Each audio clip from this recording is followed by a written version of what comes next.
Relationships just make you hungry. Like, I get hungry and I talk about relationships. Well, before we continue our talk with Dr. Eve, we are going to head back to the street again, where we asked people what happens if the parents don't like you. For me, there is nothing I can do if they don't like me. Like, I have a situation like me. You know, my girlfriend, she's a Christian and I'm Muslim, and there is a misunderstanding there. So I can't force, I can't go on. I don't know what to do now. That's how it is. If that had to be the case, I would have probably made them more comfortable with myself, like tell them what person I am and stuff like that, and that they see that I'm not that cruel. I talked to him about it, that his parents, they don't like me. And it's not up to them to like me, it's up to him. But I will try to humble myself, to be a better person, to be myself. But if they don't approve of me, then it's their problem. I will continue being me, and I will pray about it. And I will just have to find a way to know what's wrong, what is it that they don't like in me, and then try to find a solution. If her parents don't like me, then I wouldn't give up on her. I would show them that I'm worth being a boyfriend. Choo. Let me tell you, if my mom did not like the man in my life, it would be a massive deal breaker. Because you care about what your mother says. Absolutely. Time to cut the cord, Leanne. Girl, are you serious? Cut that cord. Oh, man. No, but listen, it would be very important for me that she does love him, you know. But I know that there's always different circumstances that happen in a relationship. Yeah. But anyways, we want to go back to the whole thing of embarrassing families, and also what do you do if your parents don't like the person in your life? Before we talk about that, we've got Patricia from Gauteng on the line. Good morning, Patricia. Good morning to you, Leanne. How are you? I'm very, very well. I love talking relationships, and fortunately, I think that we are here to help you through a little conundrum that you're having. Okay. My son is going out with a girl for it's a black girl, for about, say, 6 months. Okay. I like her, but both of them is not serious, but the parents came in and they spoke about damages and lobola, which he never even spoken to me. So I just, as a parent, I'm not in their relationship. So if she's pregnant or whatever, I will not pay lobola.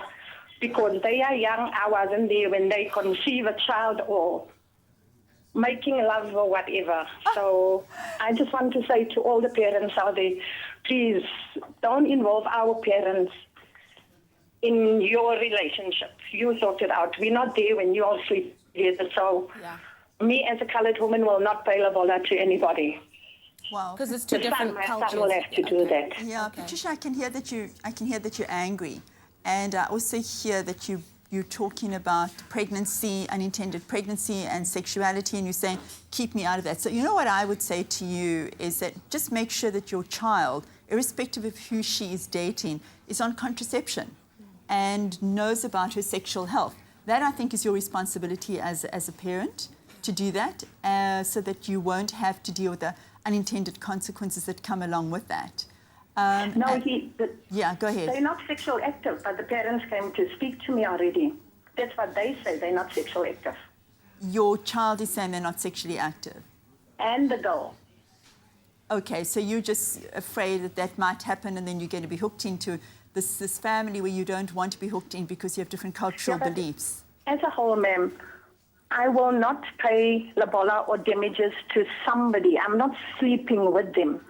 So as me as a parent, they need to be on contraceptives, and they need to say, listen, hold on, I will not involve the parents only when it's the right time, but you will pay. If they need money, they will pay, not the parents.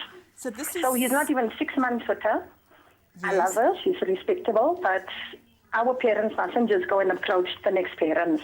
Okay, so it is a cultural thing as well. I can hear very much a cultural thing. It's about timing that you feel angry about, that it's all been rushed too quickly. It's only 6 months, and you feel like your child is kind of being pushed, or you as a family are being pushed into a traditional ritual that you don't believe in. Correct. Okay, so you have to put up a boundary, and actually what you need to do is talk to your child and say, actually, as you say now, leave me out of this. this is something that I think is too soon, and I don't want to enter into negotiation around lobola or any other cultural practice as yet. Correct. Okay, and I just hope that you don't make it into a racist thing, that you make it into a Patricia thing, that you personally are putting up a boundary where you don't feel like you're ready to enter into any negotiation with anybody, not just because of the race. That's he. If he wants to do it, he must do it. I think this is a very, very important topic. I think we are going to head to social media with that one in particular. Let us know how you feel about it, especially if it's two different cultures, two different value systems. Lobola is required by one and not by the other. What happens in a situation like that? Quite a few grey areas over there. Use that hashtag Expresso Show. But let's go and find out what else is happening on your Feel Good Breakfast Show.